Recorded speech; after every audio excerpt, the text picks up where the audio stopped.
Okay, the budget meeting for the Putnam County School District is officially called to order.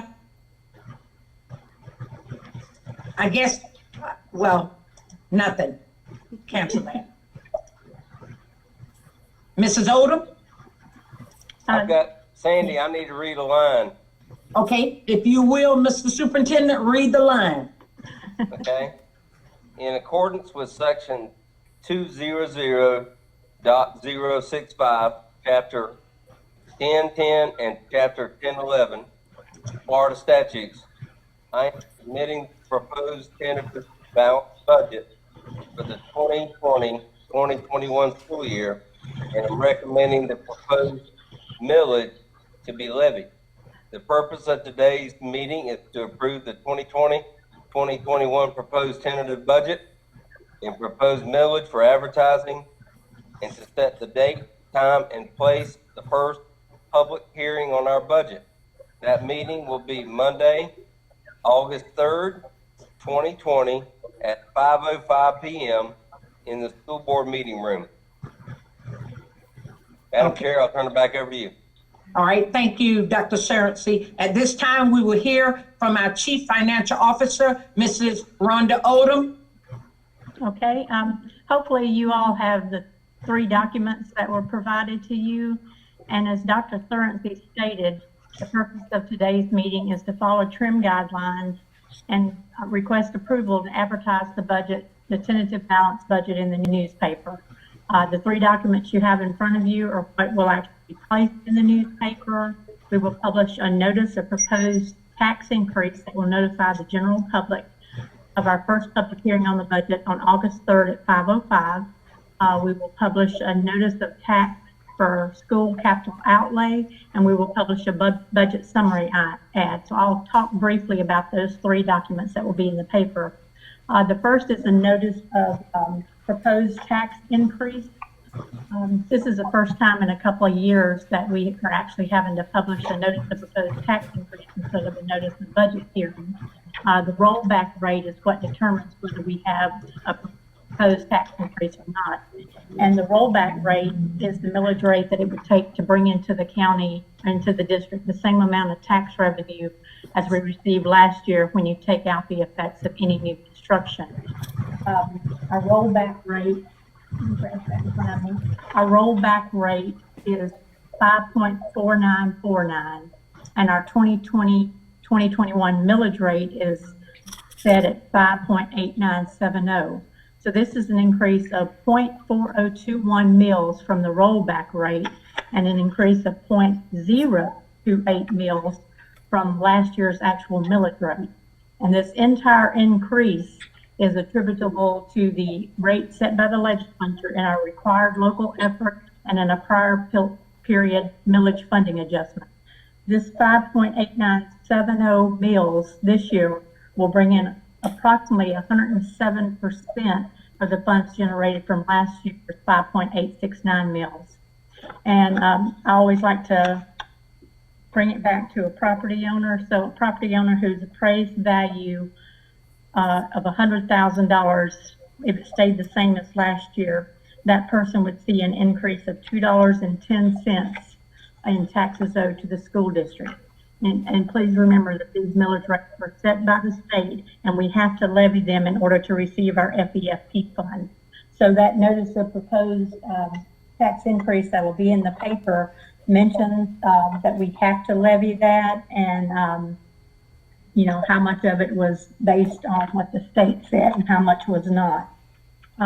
Moving forward, the second item being advertised in the newspaper is the notice for tax for school capital outlay. You should all have a copy of that one too. You can't see that. This basically goes over that we're going to continue to impose the 1.5 mil property tax for capital outlay, and it advertises how we might possibly spend those dollars. Because it's listed on here doesn't mean we will actually do all of these things, but if we do not list something on here, we cannot spend that money that way. So this 1.5 mils will bring in roughly a little over $7 million to the district for capital outlay needs. And the way we propose breaking that down and spending it, we do fund our maintenance department through that, and that's at $3.6 million. We provide $400,000 of capital outlay funds to the schools for them to use for their discretionary capital needs. We're allowed to pay a portion of our property insurance of $591,000. We've got to pay our current year portion of our master purchase agreement on the bus loan from a couple of years back. That's $456,000. We're going to pay our current year portion of our energy retrofit loan of $541,000. Transportation asked for the purchase of 2 school buses, and maintenance, transportation, and media also asked for the purchase of a vehicle also. So I've listed those on here. And there'll be a balance of over $800,000 that we will put in maintenance budget, and that'll be for them to use for any needs that they have above what the maintenance department funds there can cover. The third and final document required to be placed in the paper is the one that's long-wise, and this is our advertisement of our budget summary ad. And as you can see from the ad, this is a budget by fund source and by category. It'll show that our general fund budget is $100,408,162.79, and our internal budget for the district, which includes NEFEX, internal service funds, and their enterprise funds, of $188,261,890.09. And the area that I normally call your attention to on this, the general fund is the major operating fund for the district, is in the first column, less than halfway down. It will tell what our fund balance net position is. So our June 30th year-end actual fund balance was $10,751,345.06. Now that's comprised of a reserve for state and local project balances. That's money that has strings attached in different projects like textbooks, library media, reading categorical, things like that. We had $3.6 million left over there. We've got a reserve for carryover purchase orders in all projects in the general fund. That's money that's already spoken for as items have been ordered but not received and not paid for yet. That was $14,000. We've got a reserve for inventory, which is a non-cash item, but that's goods on hand of $368,000. We've got our mandated 3% carryover unreserved fund balance of $2.5 million, and we have an unreserved cash fund balance additional amount of $3.5 million. That was an amount that was left unspent or unencumbered after all revenues were received for the year and all budgets are closed out. The other item that I'd ask you to look at in the general fund column down near the very bottom is that we are estimating our June 30th, 2021 year-end fund balance to be $4,706,000. I've budgeted reserve for FEFE cuts, McKay scholarships, family empowerment scholarships, a possible FTE shortfall due to our student count being down, a reserve for a possible proration of funds, as well as our 3% required fund balance. And after all budgeted expenditures and all reserves are taken into consideration, our projected unreserved fund balance is not near as much as the prior year ending. And this is normal because we are expecting like all that reserve for project balance is listed on June 30th and the reserve for state projects. We expect all of that to be paid out, and amounted to over $4.3 million less than the beginning of the year fund balance. If you'll recall, we gave the raise the first in many years, so we've got the additional yearly cost for that raise that we gave out last year. Last year we paid it out from built up fund balance reserves, but this year we have to budget it in. And our state retirement rate went up from 8.47% to 10%, and that increased cost of about $700,000 in the general fund. And the new year flexible budget that we received from the state was not enough to cover these additional costs. We also provided automatic raises for our instructional and classified personnel on July 1st per our current salary schedule. And we budgeted, of course, for our normal board and district initiatives as well as our normal operating costs. The totality of the current reserve that I'm projecting to have at fiscal year end 2021 is the 5.5% financial condition ratio. However, there'll be things, some of the reserves will definitely pay out, like McKay and family empowerment scholarships. So those reserves will go away through the years, throughout the year.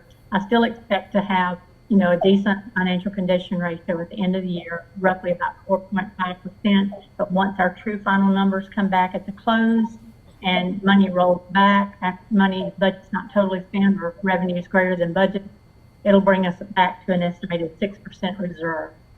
At the first public hearing on the budget that's scheduled for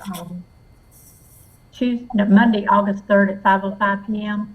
If you want, we can go into greater detail on the budget. I can provide additional handouts like I normally do, showing all categories, how many detailed expenditures. And you'll also have a chance at that budget hearing. It'll be the budget hearing of the tentative, and that'll be a public meeting for anybody to come in and discuss it. You'll have a chance at that meeting to amend the budget in any way you see fit. And at that meeting, we'll also put the time in place for the final public hearing on the budget, and that'll be mid-September. And so basically, as today's meeting is strictly to seek permission to advertise those 3 documents in the newspaper to let the public know about our proposed budget and our proposed millage and everything. I'm seeking your approval to place those 3 documents: the notice of proposed tax increase, notice of tax for capital outlay ad, and the budget summary ad in the Palatka Daily News to be published on Wednesday, July 29th. And I'm open for any questions that you might have. And if you have none, if I can just get your permission to advertise, that would be great. Okay, I'll poll the board to see if there are any questions. Mr. McInnes, do you have any questions? No questions at this time. Mrs. Crawford, any questions? No questions at this time. All right, Mrs. Pickens, any questions? No questions right now. And I have none at this time. So then we turn it over to the attorney to, I guess, go down the road and call districts, various districts. District 1, Attorney Taylor. Yep. District 1, how will you give permission to advertise? Advertise. District 2, That's Mr. Buckles. He's absent. record him as absent. District 3, Advertise. District 4, Advertise. District 5. Advertise. At this time, we have all the votes in. Okay. That's All right. all I have. Thank you very much, Attorney Taylor. Anything else to come before us, Mrs. Odom? I have nothing more. Mr. Superintendent, would you like to say anything before we adjourn? No, ma'am. Thank y'all for turning out today, and I just want to thank Miss Odom for doing a tremendously difficult job Amen. No Yes. problem. I enjoy it. every year, and this year's going to be a bigger challenge. I can't even budget my checkbook.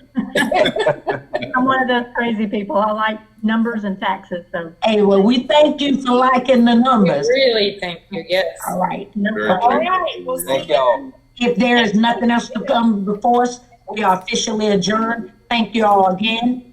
And I guess I'll have a safe trip home. Yeah. Thank you all. All right.